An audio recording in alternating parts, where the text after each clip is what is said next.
Hello viewers, I'm Red2006 and I'm very pleased to have you join me for the latest episode of A Link to the Past Randomizer.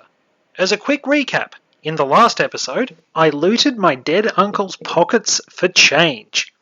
I found plenty of swords, and I argued with myself over a few mistakes. We'll pick up the action as we're heading into the Dark World.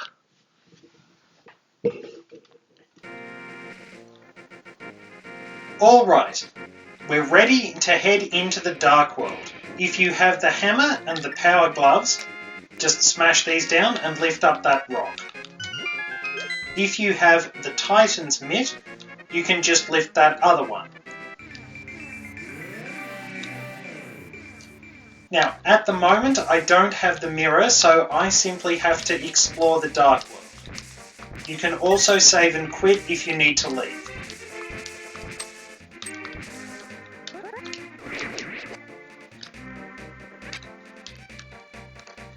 There's plenty to find in here, and some things have actually been made easier.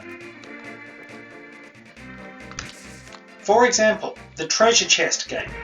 You will find the item randomized to be here in lieu of the heart piece on your second chest. It will play that distinct chime when you find it. The digging game is similar. You will also find the item randomized to be there fairly quickly. I will clear out the first part of Thieves' Town and then head to do some other tasks around the Dark World. Thieves' Town is thankfully very easy to navigate. When you enter the Dark World in the main game, I recommend heading here after you have defeated the Palace of Darkness. If you do, you can get access to a number of very useful items. Also, let me show you those yellow spells. There we are, there's the bunny form, Stephen Stone. And enemies appearing underneath me. That created a very interesting image.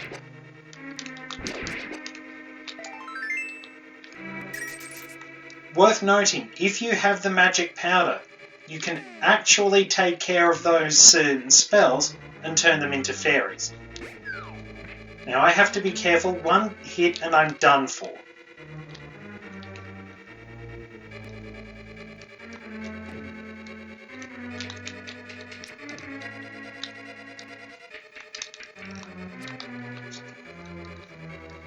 Apologies if I'm going a little bit quiet. I tend to go a bit tense when I'm in difficult situations. Doesn't exactly make me the best conversationalist, but it's sort of a sign that I'm focusing. For example, I didn't have great commentary when I took on Moldorm in my previous run.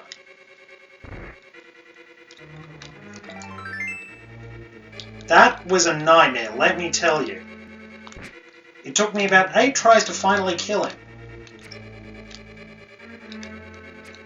It was kind of amusing in one way, but also very frustrating in every other way imaginable.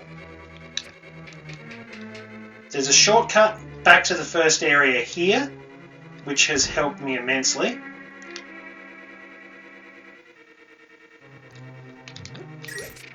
No hearts yet. But yes, thinking about dealing with Moldorm brings back a lot of bad memories for a lot of players. Interestingly, if you take on the boss randomizer, Moldorm can be a lot easier. If he appears in a regular battle arena, you can take it down very quickly. Alright, fairy, that's very useful. Yes, the boss randomizers can make a lot of bosses particularly simple. Mothula is another example. The arena is particularly annoying. Worth noting that no matter how good your armour is, the spike traps will always do 1 heart worth of damage. Okay, so I can progress further into Thieves' Town later on. But yes, certain enemies or obstacles will always do set amounts of damage. and it's actually kind of frustrating. Those big rocks that fall off Death Mountain, 1 heart's worth of damage, no matter what your armour. Fireballs shot from statues, 1 heart. BMOS, 1 heart. Very annoying if you're at low health. And just annoying period. Because the armour doesn't halve damage like a lot of people think it does. It actually reduces 1 heart. For example, there are some enemies which deal 2 hearts worth of damage. They will wind up doing 1 heart if you have the blue mail, and then they will wind up doing... Great, the item I got was a green rupee. But yeah, they will do half a heart's worth of damage if you have the red mail. Enemies that do 3 hearts worth of damage will wind up doing 2 hearts with the blue mail and 1 with the red.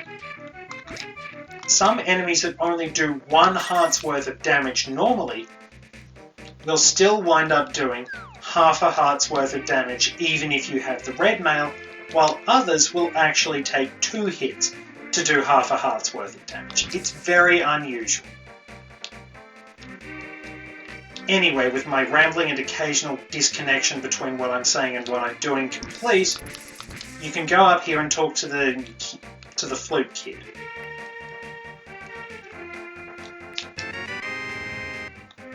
The Cane of Samaria makes randomizers fairly generous in certain areas. For example, the Ice Palace. If you have the Cane of Samaria, it makes the Ice Palace a lot easier because you can skip the annoying block puzzle. It is worth noting that you can sequence break to clear Misery Maya before the Ice Palace.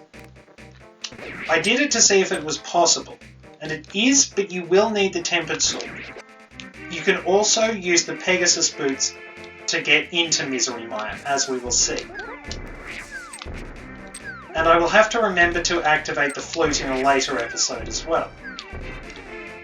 Oh, we already have bombs. This is an important area because it hides quite a lot of good items. Hopefully, anyway. Shield at last.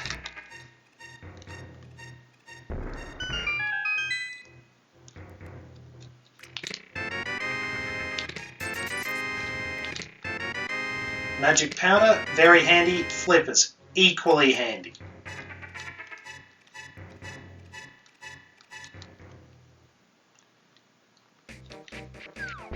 There's a bit we can clear out in this area, but I think the best option is to head up towards where you get the Quake medallion. I have the hammer, so I have some freedom of movement around the Dark World. And we can go into the Dark Palace, but one of the shortcuts I take is hindered by the fact that you will actually need the bow.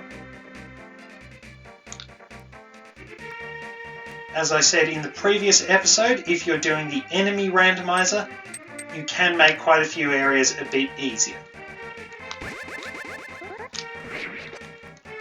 Also, if you have the hook shot and you're stuck in this area, you can hook shot across this gap over there.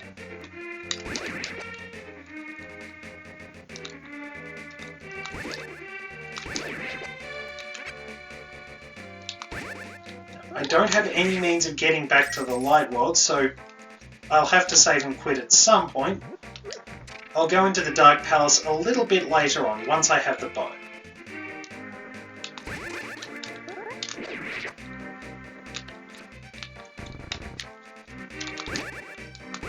And yes, you will sometimes find those enemies disguised as rocks.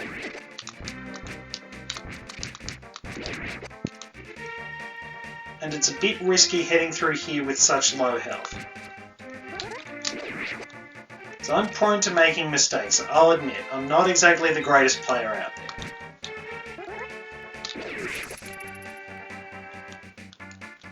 So, in the regular game, that sign tells you not to throw anything into the circle of stones. So I always throw the sign in because I'm a jerk.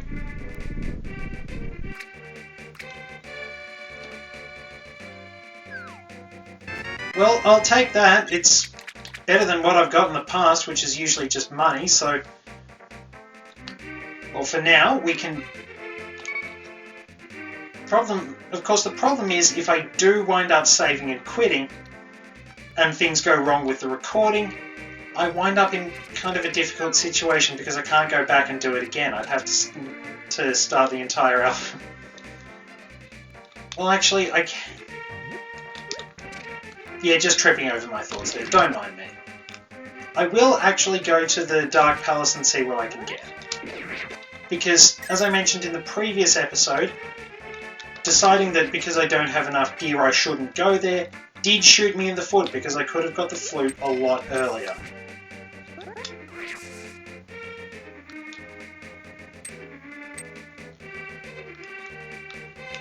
Interestingly, the randomizer keeps track of when you find certain key items. However, it only does this for the first sword, the flute, the Pegasus boots, and the mirror, which I find a little odd. The Moon Pearl becomes a key item in the entrance randomizer, because you might suddenly find yourself catapulted into the Dark World.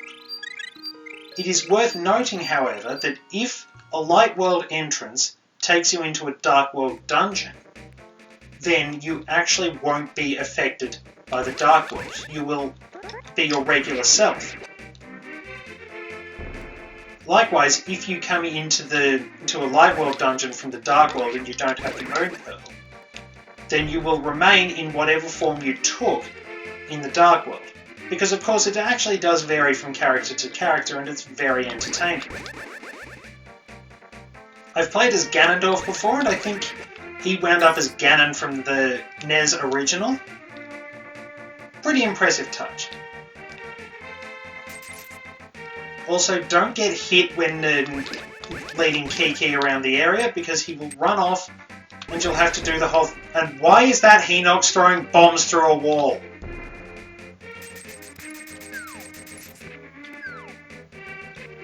Well, this has certainly not been short on interesting moments. I mean, 3 swords in the first episode.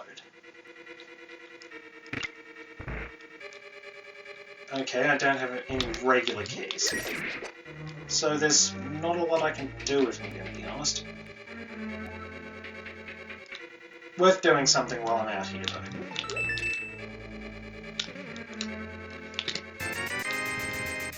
Well, we made back all the money we gave to Kiki pretty much, so that's not too bad. Can't complain about that. If you want to go back the regular way, step on that switch. But if you want to avoid all the trouble of stepping on the switches, you can head through here and push that. For future reference, step on that warp and charge down or bomb that. It will lead you to a secret passage that will allow you to get into a couple of items with the hammer.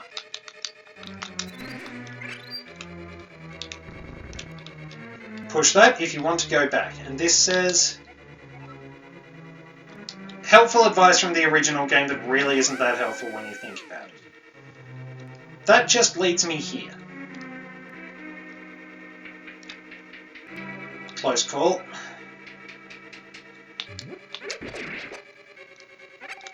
Well, we've got as far as we can in the Dark World, assuming I'm not missing out on anything. Since I don't have the mirror, there isn't too much more I can do for the moment.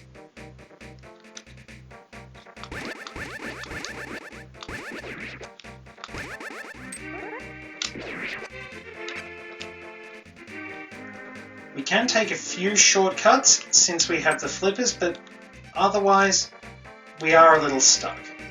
At least for here anyway. Once we go back to the Light World, we've got plenty to do. We found some very useful items along the way.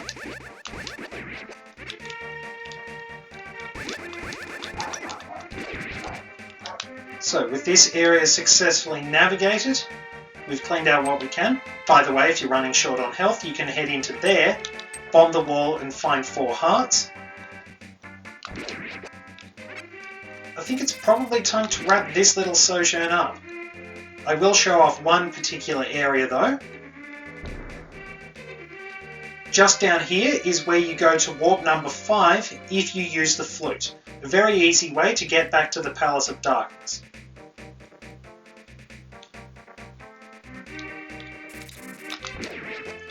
I will wrap this part of the episode up here, and I will see you back in the live world in the next episode.